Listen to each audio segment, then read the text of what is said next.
할렐루야 할렐루야 내가 예수를 믿어 그의 흘리신 피로 내 죄 씻었네. 아멘. 할렐루야. 하나님 감사합니다. 오늘 또 예배 가운데 하나님의 기름 부으심이 넘치기를 소망합니다. 아멘.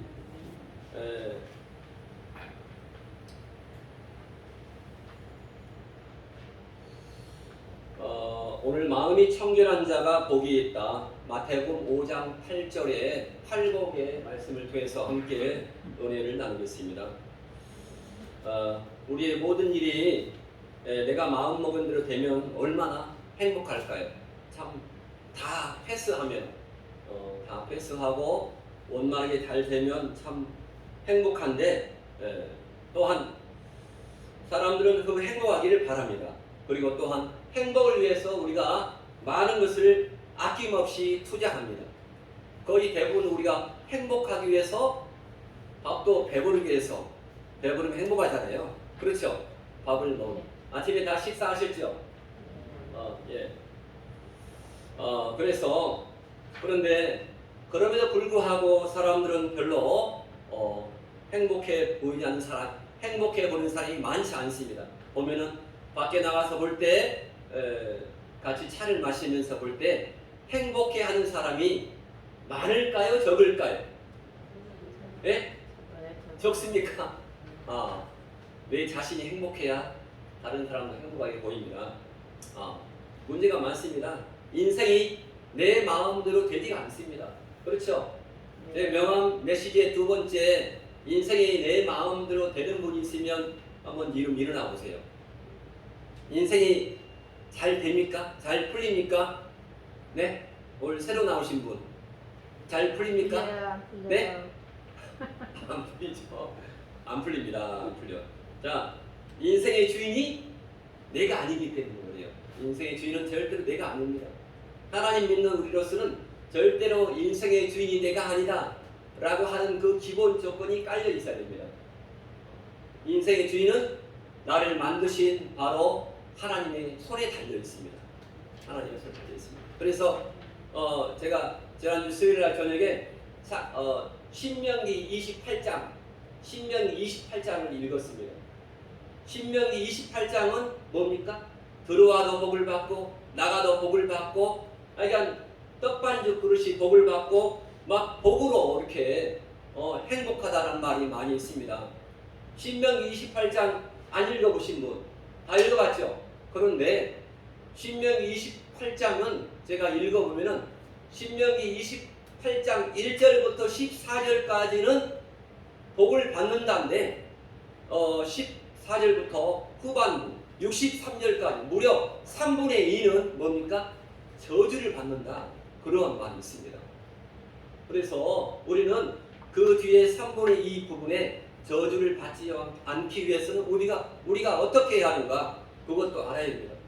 말씀을 많이 읽을 때 이건 내가 복을 받는 것이고 이것은 내가 저주를 받는 것이구나.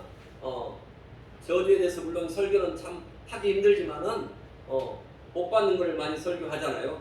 그런데 우리 참 복을 받기 위해서 행복하기 위해서 우리 행복하기 위해서 행복한 교회이기 때문에 늘 행복한 그러한 말을 늘 해야 됩니다. 행복한 교회, 우리 교회가 있고 또 작은 그러한 해피처치가 있고 해피처치를 제가 한 12곳을 세우려고 합니다. 하나님의 뜻이 허락한다면. 그래서 참으로 우리가 행복한 그러한 인생을 살아야겠다. 내가 행복해야 가정도 행복하고 우리의 일터도 행복합니다. 아멘. 내가 행복해야 됩니다. 그래서 하나님이 우리를 만들고 가장 마지막 날에 뭐라 했습니까?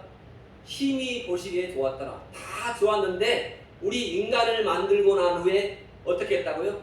심히 좋았더라. 이렇게 말씀했습니다. 하나님이 보시기에 내가 참 심히 좋았더라. 우리는 하나님의 정말로 걸작품입니다. 아멘.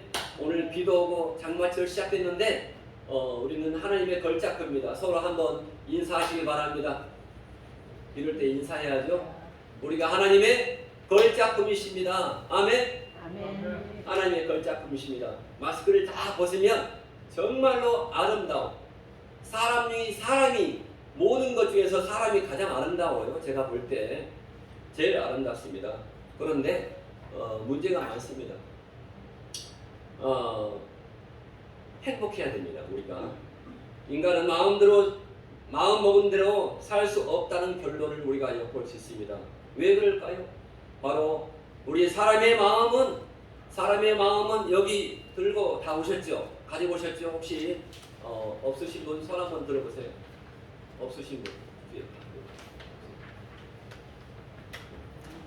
여기에 보면은 왜 그럴까요? 자, 에레미야 17장 9절의 말씀에서 이렇게 말씀합니다. 다 같이 한번 읽어보겠습니다. 시작.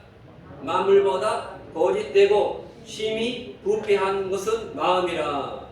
누가 능히 이를 알리오마는. 아무도 모르지만은 만물보다 심히 거짓되고 심히 부패한 것이 마음이라 이렇게 말을 했습니다. 마음이 만물보다 거짓되고 심히 부패하게 된 것은 그 속에 하나님이 없기 때문입니다. 그 속에 우리가 믿는다고 하지만 가끔씩 하나님이 안 계실 때가 있습니다. 제가 한 10년 전에 책을 읽었는데 이런 책이 있습니다. 네, 필립 얀시라고 혹시 필립 얀시라는 이 사람이 쓴 책인데 내 안에 하나님이 없다. 혹시 이 책을 읽어보셨나요? 이때 한참 히트를 쳤습니다. 필립 얀시 책이 내 안에 하나님이 없다. 그러한 책을 제가 읽어본 기억이 납니다. 제가 오늘 가져오려고 했는데 찾아보니까 없더라고요.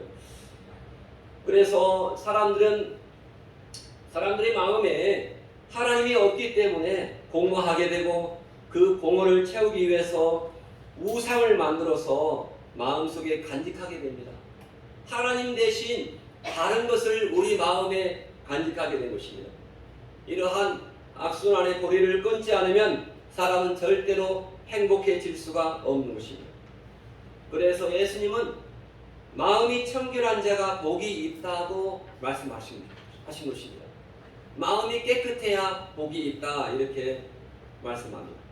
그 마음속에 있는 더러운 것들, 우상의 근본 요소들을 벗어버리게 될 때에 우리가 우울증에서 그리고 자살 중독에서 여러 가지 안 좋은 환경에서 우리가 벗어날 수가 있다는 것입니다.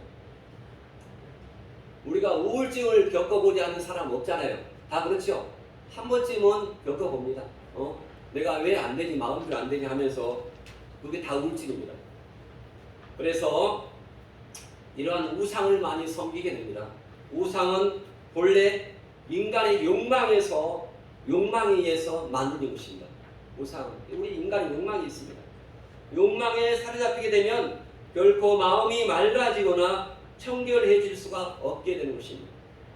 그러므로 우리가 마음이 깨끗해져서 하나님께 신명기 1장 28장 1절로 14절에 한번 읽어보세요.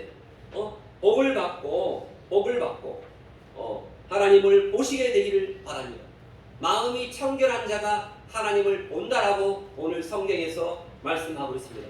마태복음 5장 8절의 말씀입니다. 마음이 깨끗해야 하나님 보여주세요 하잖아요. 우리가 전도할 때 보면은 하나님 보여달라고. 그 사람이 마음이 깨끗하지 못하기 때문에 절대로 하나님을 만나거나 하나님을 볼 수 없다는 것입니다. 마음이 청결한 자가 복이 있고 그 결과로 인하여 하나님을 볼 것이라고 주님은 말씀하십니다. 그렇다면 하나님을 볼 수 있는 최고의 행복을 누리기 위해서는 우리가 어떻게 우리의 마음을 청결하게 할 수 있을까요? 마음이 청결해진다는 것은 무엇을 의미하는 것일까요? 그리고 마음이 청결해지기 위해서는 우리가 어떻게 해야 할까요? 사람들은 누구나가 다 깨끗한 것을 좋아합니다. 깨끗한, 깨끗함은 하나님뿐만 아니라 사람들도 좋아한다는 것을 우리가 알 수 있습니다. 사실 더러운 것을 좋아하는 것보다 깨끗한 것을 좋아하는 것은 아주 당연한 것입니다. 바로 현대 과학이 우리의 외부의 생활을 깨끗하게 하는데 공헌한 것은 사실입니다. 지금 상수도가 없고 하수도가 없는 나라가 많이 있습니다.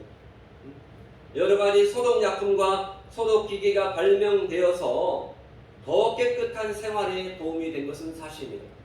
지금 코로나 시대를 맞이해서 늘 깨끗하게, 더 깨끗하게 유지하라고 합니다. 그리고 그 위에 소독을 하라고 합니다.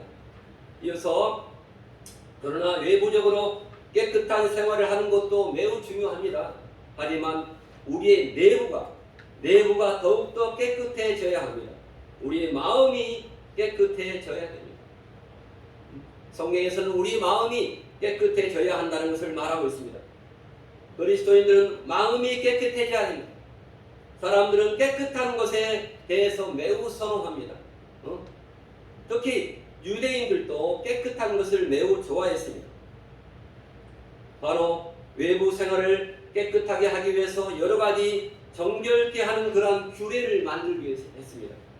이것이 바로 레위기, 창세기, 출애굽기 다음에 레위기가 있습니다. 레위기. 성경을 읽을 때 레위기를 가장 많이 읽는다고요. 먼저. 왜냐하면 성결법이기 때문에 깨끗하게 하기 때문에 레위기를 많이 읽습니다. 바로 레위기의 정결법입니다. 유대인들은 음식 중에 깨끗한 음식만 먹었습니다. 다 그렇죠. 짐승 중에서도 깨끗한 짐승과 부정한 짐승으로 구별했습니다. 물고기 가운데서도 먹을 수 있는 그러한 깨끗한 물고기가 있는가 하면 먹지 못하는 부정한 물고기도 있습니다. 또한 전염병이나 나병 걸린 사람이 가까이 갔을 땐 옷을 깨끗하게 빨아야 되며 밖에 나갔다가 돌아오면 반드시 손을 깨끗하게 씻어야 깨끗하게 하는 그런 정결법이 있는 것입니다. 당연히 밖에 나갔다가 와서 깨끗하게 씻어야 하는 것입니다. 또한 손을 씻을 뿐 아니라 발도 씻어야 됩니다. 또한 그릇들도 깨끗하게 씻어야만 했습니다. 그래서 짐승의 사체를 만져도 부정하다고 했습니다. 정결법에 따라서 정결케 해야 했던 것입니다. 이와 같은 전통이 바로 예수님의 시대까지 계속되었습니다. 정결법에 대해서 깨끗하게 하는 그러한 법이 바로 예수님의 시대까지 계속되었던 것입니다. 창세기 15장 1절부터 한번 읽어오면은 창세기 15장 6절부터 보겠습니다. 자, 창세기 15장 6절부터 여기 두 번째 나와 있습니다.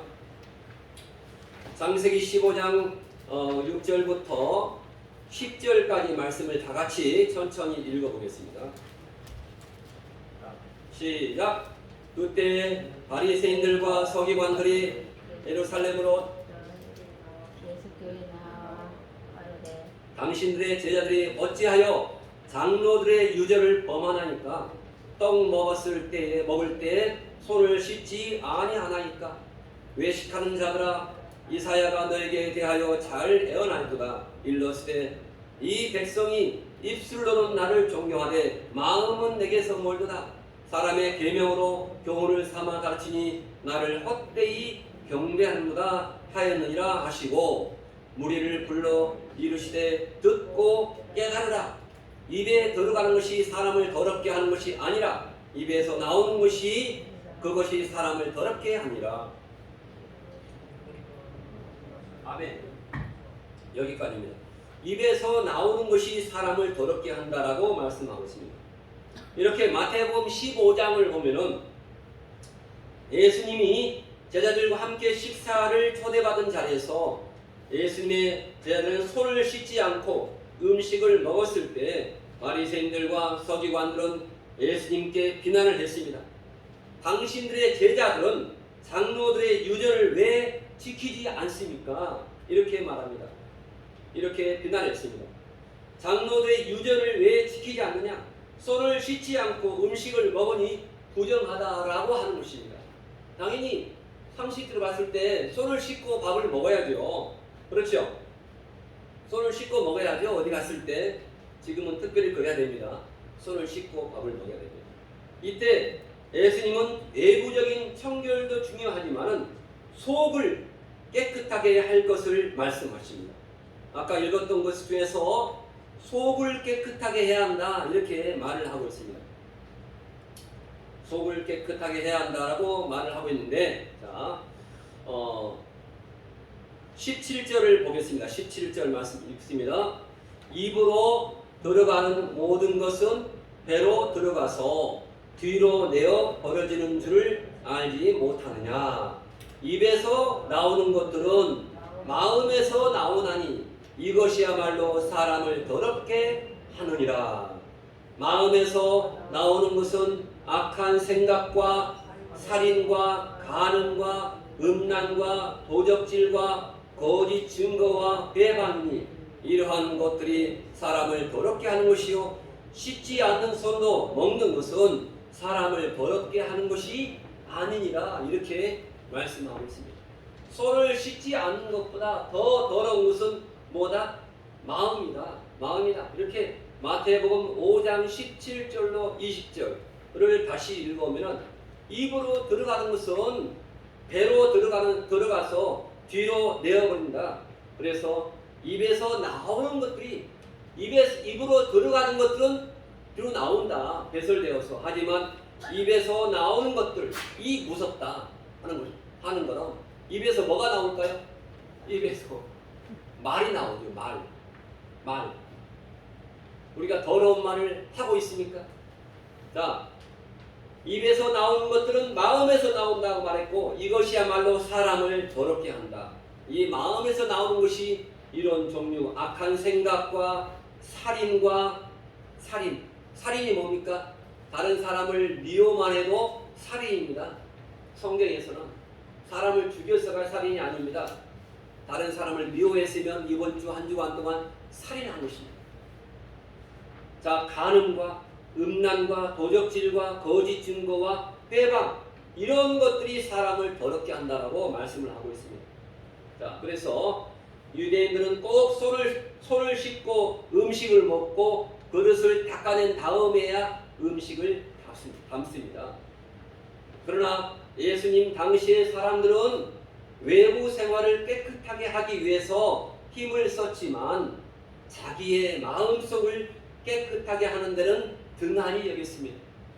지금도 그래 안 그래요? 교회에 와서는 우리가 먼저 청소를 하기 전에 뭘 해야 됩니까? 회개하고 기도하는 것이 교회입니다. 근데 저부터 와서도 정돈을 하고 좀 정리하고 그러한 습관이 있습니다. 교회 와서는 먼저 마음의 무릎을 꿇고 한 5분 동안 먼저 제가 기도를 해야 되는데 저부터도 교회 와서 정리를 먼저 했습니다. 마음을 깨끗하게 먼저 씻는 것이 더 중요하다고 말합니다. 보이는 것들보다 보이지 않는 것이 더 중요합니다. 그렇죠? 보이는 것은 이 땅의 몇 프로입니까? 30%에 불과합니다. 우리 마음이 보입니까? 안 보이잖아요. 마음이 안 보여요. 70%가 거의 안 보입니다. 하지만은 그게 더 중요하다고 말씀하고 있습니다. 마음이 더 중요합니다. 자, 또한 예수님께서는 이들을 뭐라고 했냐면은 이들을 유대인들한테 이렇게 말했습니다. 이들을 회칠한 무덤 같다. 무덤이 있는데 그 시체가 있는데 그 시체 위에 뭐 있습니까? 회칠했어요. 회를 발라놨어요. 시멘트를 살짝 발라놨어요. 회칠한 무덤 같다고 이렇게 책망했습니다. 다시 말하면 예수님께서는 외식하는 자들을 향하여서 말씀했습니다. 마태복음 23장 27절에 외식하는 자들 겉에는 사람들을 사랑하고 하는 것 같지만 속으로는 미워하고 그것을 외식이라고 하는데, 자, 마태 23장 27절 같이 읽어보겠습니다. 시작. 화 있을진저 외식하는 서기관들과 바리새인들이여 회칠한 무덤 같으니 겉으로는 아름답게 보이나 그 안에는 죽은 사람의 뼈와 모든 더러운 것이 가득하도다. 이게 뭡니까? 우리의 마음입니다. 마음. 이게 성경에서 말하는 우리의 마음을 보고 회칠한 무덤 같다. 무덤 같다. 이렇게 말을 하고 있습니다. 유대인들은 무덤에 회칠을 하는 그러한 풍습이 있었습니다. 밖에는 회칠했으니 깨끗해 보이지만은 속에는 뭡니까? 속에는 어떻게 했습니까? 썩어요. 속에는 시체니까 썩습니다. 그리고 냄새나는 그러한 시체가 그대로 있어서 더럽고 부정했습니다. 어떤 면에서는 생각하면 우리 21세기에 살아가는 우리 현대 문명은 회칠한 무덤 문명이라고 할 수 있겠습니다. 회칠한 무덤 문명입니다. 겉으로는 화려합니다. 하지만 속은 다 썩어 있습니다. 사람들의 겉은 날마다 깨끗이 하려고 우리가 지장을 합니다. 미장원도 가고 화장품도 바르고 비비크림도 바르고 저도 그랬어요. 제가 그리고 저는 항상 여기 뒤에 선크림을 바릅니다. 이게 다 뭡니까? 다 이게 회칠하는 겁니다. 회칠. 하지만 내 속에 뭐가 들어있는가? 그게 중요합니다. 내 속에. 속은 날마다 부패해집니다. 얼굴에 팩을 붙이고 얼굴에 성형을 하고 하지만 속은 썩어 있다는 것입니다. 얼굴은 세수도 하고 화장도 하고 치장을 하기 때문에 깨끗하게 보이지만 옷도 세련되며 깨끗하게 입어서 아름답게 보일지 모르지만 속은 썩은 송장처럼 더러운 사람이 많이 있습니다. 여기에는 있지 않지만 바깥에 많이 있다는 것입니다. 이에 대해서 에레미야 선지자 에레미야는 이렇게 말씀했습니다. 제일 첫 번째 우리 프린트의 제일 첫 번째 에레미야 17장 9절에 뭐라고 말씀했습니까? 만물보다 거짓되고 심히 부패한 것은 뭐라고 했습니까? 만물보다 거짓되고 심히 부패한 것은 제일 위에 마음이라. 누가 너희 일을 알려마는 누가 너희 이것을 인정하겠지만은 인정하리 심히 부패한 것이 마음이다. 우리 마음이 깨끗해야 한다라고 성경은 말씀하고 있습니다. 우리가 지난번에 말씀하신 것처럼 구원을 얻는 것은 뭡니까? 요한복음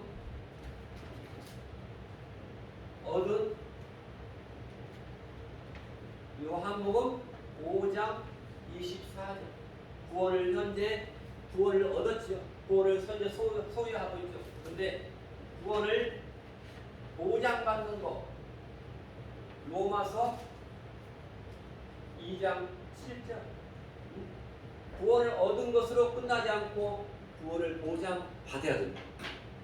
그래서 참고 선을 행하여 우리가 신앙생활은 끝까지 주님 오실 때까지 인내하고 하는 것이 과정입니다. 이 예배하는 것이 그러한 연습이라고 생각합니다. 인내하고 참고 선을 행하여 인내하고 선을 행하는 것이 우리의 신앙생활인 줄 믿습니다. 아멘. 참고 선을 행하여 영광과 썩지 아니함을 구하는 자에게 하나님의 영광을 구하는 자에게 구원을 보장해 주겠다라고 성경에서 말씀하고 있습니다. 또한 야고보서 4장 8절에서도 이렇게 말씀합니다.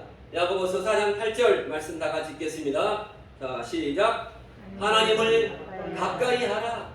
그리하면 너희를 가까이 하시리라. 죄인들아 손을 깨끗이 하라. 두 마음을 품은 자들아 마음을 성결케 하라. 마음을 성결케 하라. 마음을 거룩하게 하라. 이렇게 성경에서 말씀하고 있습니다. 그래서 우리의 마음이 깨끗해야 합니다. 우리 마음이 깨끗해야 합니다. 시편 기자는 이렇게 시편 15편 1절에서 3절까지 이렇게 말씀하고 있습니다. 주의 성산에 머물 자가 누굴까? 주의 성산에 머물 자가 누굴까? 바로 주의 성산이란 말이 뭡니까? 시편 15편에서는 이렇게 귀한 말씀을 다시 해주고 있습니다. 시편 15편 거기에 있지만 제가 성경을 찾아서 읽으면 시편 15편에서 주의 여호와여 주의 장막에 유할 자 누구옵니까? 주의 장막이 누굽니까? 하나님 나라에 가서 살 자가 누구일까? 이렇게 말하고 있습니다. 시편 15편 1절에서 거기에 나와 있습니다. 여호와여 주의 장막에 유할 자 누구오며, 다 같이 읽겠습니다. 시작. 여호와여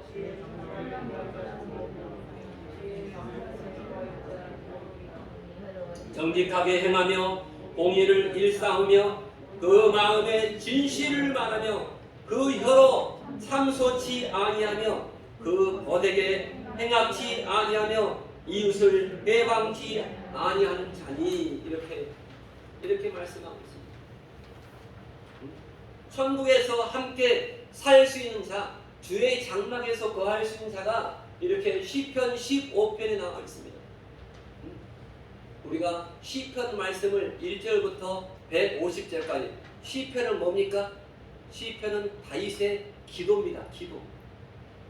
내가 기도를 어떻게 할 줄 모를 때 우리 새신자 김경자 씨는 시편을 날마다 30분씩 저녁마다 읽으세요. 아멘. 시편이 우리의 양식이 되어야 할 줄 믿습니다. 시편. 지혜를 찾고자 할 때는 잠언을 읽고, 우리가 하나님께 기도하고자 할 때는 내가 기도를 어떻게 할지 모르겠어. 시편을 읽으세요. 시편은 구약 성경 모세오경을 따온 것입니다. 모세오경, 창세기, 출애굽기, 레위기, 민수기, 신명기, 이 모세오경이 다 들어있는 것이 시편 150편까지입니다. 그렇게 말합니다. 모세오경을 읽는 거하고 똑같습니다. 시편의 150편. 그래서 이렇게 유대인들과 우리 현대인들의 공통점은 겉은 화장을 해서 화려하고 깨끗하게 보이지만 우리의 마음과 내면은 거짓과 탐욕과 더러움으로 가득 차 있다는 것입니다. 예수님은 겉에 깨끗한 것이 아니라 마음이 깨끗해야 한다고 말하고 있습니다. 마음이. 다시 말하면 얼굴이 깨끗해야 하는 것이 아니라 우리 마음이 깨끗해야 한다고 말하고 있습니다. 다시 말하면 오늘 예배를 드리는 예배당이 깨끗해야 할 필요가 없습니다. 예배당은 그냥 예배만 드리면 됩니다. 하지만 뭐가 깨끗할까요? 우리의 마음의 성전. 우리의 마음의 성전이 우리 마음이 깨끗해야 됩니다. 예배당보다 교회가 어디입니까? 교회는 우리의 마음의 성전을 바로 교회라고 합니다. 교회 마음의 성전. 아멘. 여기는 예배당입니다. 예배당. 예배를 드리는 곳이기 때문에 우리의 마음이 교회입니다. 우리의 마음의 처소를 잘 관리해야 됩니다. 죽기까지 관리해야 됩니다.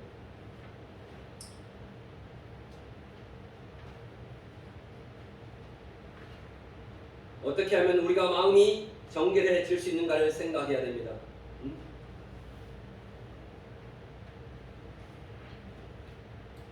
우리가 예물을 드리다가도 마태복음 5장 21절부터 24절까지 예물을 드리다가도 우리가 다른 사람한테 피해를 끼쳤으면 다시 사과하고 와서 예물을 드리다가도 성경에서 마태복음 5장 21절에서 이렇게 말씀하고 있습니다. 제가 아침에 이 말씀이 생각나서 마태복음 5장 21절부터 이렇게 제가 한번 읽어보면은 옛사람에게 말한 바 살인치 말라 누구든지 살인하면 심판을 받게 되리라 하였다는 것을 너희가 들었으나 나는 너에게 이르노니 마태복음 5장 22절 뭐라고 했습니까? 마태 5장 22절 나는 너에게 이르노니 형제에게 뭐라고 했습니까? 형제에게 노하는 자마다 형제에게 화를 내는 자마다 심판을 받게 되고 형제를 대하여서 라가가 뭘까요? 라가 뒤에 나옵니다. 라가라고 하는 자는 공회에 잡히게 되고 미련한 놈이라고 하는 자는 지옥불에 들어가게 되리라. 형제를 사랑해야 돼요? 미워해야 돼요? 여기 형제를 사랑해야 돼요. 형제를, 우리 이웃 형제, 내가 아닌 우리 이웃 사람들을 사랑하면서 살아. 마태복음 22장 34절 말씀에 뭡니까? 그게 계명, 두 계명. 마태복음 22장 34절에 그 계명을 요한복음 13장 34절에서 뭡니까? 가장 큰 계명, 서로 사랑하라, 이렇게 말씀하고 있습니다. 우리가 사랑하지 않으면 그리스도의 제자가 아닙니다. 하나님의 자녀가 아닙니다. 서로 사랑하지 않으면, 하나님을 사랑한다는 증거가 우리가 이 땅에서 서로 사랑하고 사는 것이 하나님을 사랑하는 증거라고 말씀하고 있습니다. 그래서 마태복음 5장 23절에 이렇게 말씀하고 있습니다. 그러므로 예물을, 다 같이 읽습니다. 그러므로 예물을 제단에 들다가 거기서 내 형제에게 원망 들을 만한 일이 있는 줄 생각나거든 예물을 제단 앞에 두고 먼저 가서 형제와 화목하고 그 후에 와서 예물을 드리라. 그러니까 형제와 화목하는 것이 얼마나 중요한 것인가를 성경에서 말씀하고 있습니다.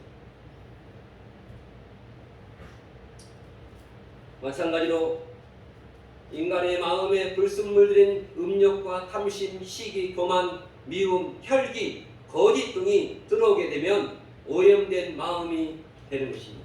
마음이 오염되는 것입니다. 마음이 오염된 마음을 우리가 씻어야 됩니다. 썩기 전에 씻어야 됩니다. 예수님은 씻어야 할 것에 대해서 다음과 같이 교훈해 주셨습니다. 예수님께서는 제자들의 발을 씻겨주실 때 베드로가 말합니다. 베드로는 내 발은 절대로 씻기지 못합니다. 그러나 예수님께서는 다음과 같이 말씀했습니다. 예수님께서는 이렇게 말씀하고 있습니다. 내가 너를 씻기지 아니하면 내가 나와 상관이 없느니라, 이렇게 말씀하고 있습니다. 우리 사랑하는 성도 여러분, 마음속에 있는 불순물들을 하나님의 말씀과 성령으로 깨끗하게 씻어야 됩니다. 아멘. 예레미야 2장 21절 말씀에서 이렇게 말씀하고 있습니다. 어떻게 씻을 수 있을까요? 성경은 이렇게 말합니다. 예레미야 2장 21절 뒷절입니다. 뒷장 2페이지에 있습니다. 예레미야 2장 21절 다 같이 읽습니다. 시작. 내가 잿물로 스스로 씻으며 수다한 비누를 쓸지라도 내 죄악이 오히려 그 앞에 그저 있으리니. 마음이 오염된 것은 비누로도 잿물로도 현대판 강력 세제로도 절대로 씻을 수가 없습니다. 비누, 세제, 하이타이 절대로 씻을 수 없다는 것입니다. 그렇다면 우리가 어떻게 하면 우리 마음속에 있는 더러운 것, 탐욕스러운 것들을 씻을 수 있을까요? 어떻게 하면 우리의 마음이 깨끗해지고 청결해질 수 있을까요? 첫 번째, 바로 예수님의 피로써 정결해지고 깨끗해질 수 있습니다. 예수의 피로, 이렇게 말합니다. 자, 베드로전서 1장 18절에서 말씀하고 있습니다. 자, 베드로전 1장 18절 다 같이 읽겠습니다. 시작. 너희가 알거니와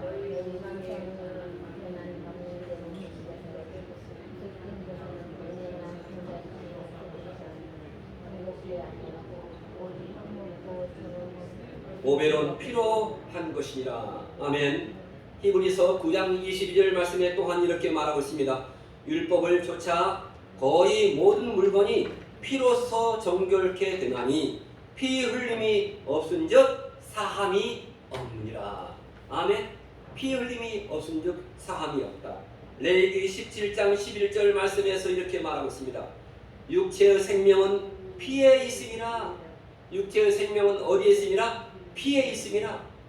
내가 이 피를 너에게 주어서 단에 뿌려 너희의 생명을 위해서 속하여 죄를 속하게 하리나니 생명이 피에 있으므로 피가 죄를 속하느니라. 이렇게 말씀하고 있습니다. 예수의 피가 뭡니까? 예수님께서 자기 아들 독생자 예수님을 생명을 버려서 죽여서 우리의 모든 죄를 용서하게 된 것입니다. 그래서 우리는 바로 우리 내면의 상태, 마음속에 있는 더러움과 탐욕은 화려한 것으로 포장한다고 해서 없어지는 것이 아닙니다. 그것은 오직 예수 그리스도의 보혈을 통해서만 가능하게 됩니다. 그래서 우리는 주님의 보혈을 통해서 용서받고 주님의 보혈을 통해서 아버지의 품으로 걸어갈 수가 있게 되는 것입니다. 원죄를 사함받게 된다는 것입니다. 둘째, 하나님의 말씀으로 깨끗해지게 된 것입니다. 예수님을 믿은 이후에 하나님의 말씀으로 깨끗해지게 된 것입니다. 우리가 주님의 보혈로 깨끗해질 수 있었던 것처럼 하나님의 말씀으로 또한 깨끗해질 수가 있습니다. 이렇게 돼서 성경은 벳전 1장 23절에서 이렇게 말씀하고 있습니다. 벳전 1장 23절 시작. 너희가 거듭난 것이 썩어질 씨로 된 것이 아니고 썩지 아니할 씨로 된 것이니 이게 하나님의 살아있고 항상 있는 말씀으로 되었다. 하나님의 말씀. 성경책이 더러워진 만큼 성경책은 더러워지잖아요. 우리의 마음이 깨끗해집니다. 아멘. 성경책을 항상 가까이 하시기 바랍니다. 성경을 매일 가까이 두고 읽으라고 신명기 17장 11절에서 말씀하고 있습니다.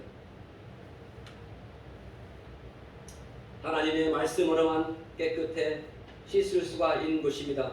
요한복음 3장 3절로 5절 말씀에 이렇게 말씀하고 있습니다. 요한복음 3장 3절로 5절 말씀이 있겠습니다.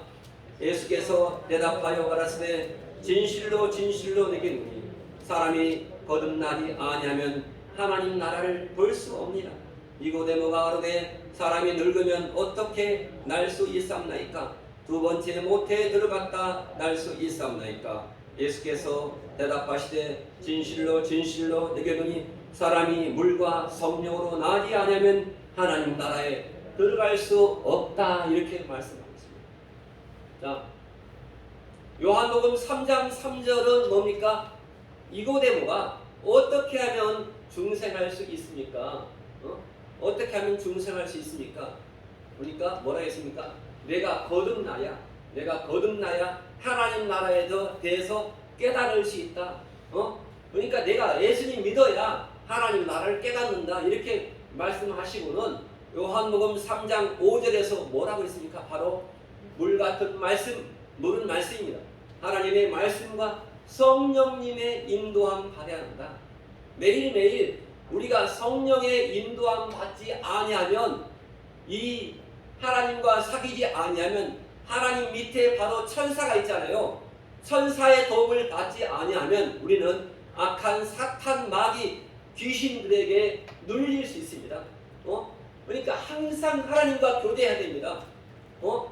무당들은 뭐와 교제합니까? 하나님을 몰라요. 하나님을 모르기 때문에 사탄, 마귀, 귀신들, 그 어렸을 때 무서운 사마귀가 뭐라고요? 사탄, 마귀, 귀신, 사마귀와 교제합니다. 그게 무당입니다. 무당. 우리는 무당 근처에도 가지 말아야 됩니다. 우리의 영이 더러워집니다. 그래서 우리는 항상 요한복음 3장 5절에 물 같은 하나님의 말씀, 성경책을 가까이 해야 됩니다. 성경책을 배우자 해야 돼요. 잠을 자다가 성경을 읽고, 잠이 안 오면 성경을 읽고, 유튜브를 보지 마시고 항상 잠잘 때 성경책을 읽는 자가 복이 있다라고 말씀하고 있습니다. 성경책을 읽으세요. 성경책을 가까이 두시기 바랍니다. 아멘. 물 같은 말씀과 성령으로 우리의 인격, 마음, 우리의 마음이 날로 새로워질 때 하나님 나라가 우리 마음 가운데 임할 줄 믿습니다.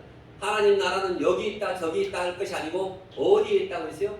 우리의 마음 가운데 이미 임했다라고 말하고 있습니다. 우리의 마음이 하나님의 말씀으로 매일매일 청결해지기를 원합니다. 아멘. 우리의 마음이 깨끗해야 됩니다. 마음이 깨끗해야 오늘 말씀에서 하나님을 볼 수 있다고 말했습니다. 내가 하나님을 보지 못한 것은 내가 잠시 하나님을 잊어버리기 때문에 하나님이 내 안에 없다. 필립 안씨가 예전에 말했습니다. 제가 한 20년 전에 책을 읽었습니다. 내 안에 하나님이 없다. 내 안에 하나님이 없다. 성령 충만치 못하면 하나님이 없는 그런 채로 우리가 살아갈 수 있습니다. 우리는 끝까지 믿음을 간직해야 됩니다. 요한계시록 3장 10절 말씀이 충성하라, 내가 끝까지 충성하라, 그리하면 생명의 멸류관을 주리라, 이렇게 말씀했는데 성경은 끝까지